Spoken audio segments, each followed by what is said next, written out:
The fact that there's even a chance that Syria and Israel are going to have a treaty, if you told me that exactly 1 year ago today, no way. It was impossible a year ago today. He was not just a member of al-Qaeda, he ended up being second in command in al-Qaeda in Iraq. This was not just a foot soldier, okay?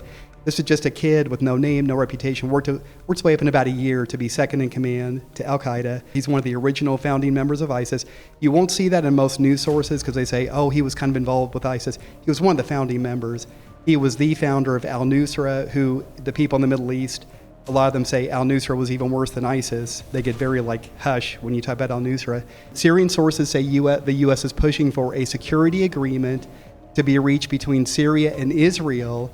So this is the main thrust of this meeting coming up on Monday at the White House between President Trump and President Al-Sharaa. So whenever Syria signs on to the Abraham Accords, if this actually happens, they're going to have their own treaty that has their own details to it, right? But I think the treaty that we're looking for between the Antichrist and Israel when he shows up is Palestinian statehood in exchange for the Jews rebuilding their temple on the Temple Mount.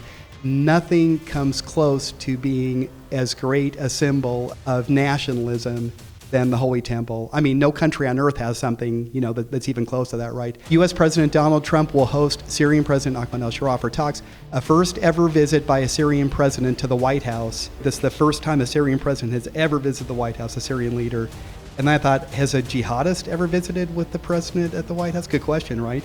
Like any guy who had any ties ever to the Taliban or al-Qaeda or ISIS or any of them, right? I AI'd the heck out of it, and no, not at all. The United States is preparing to establish a military presence at an airbase in Damascus to help enable a security pact that Washington is brokering between Syria and Israel. So again, this is the main focus of this meeting on Monday.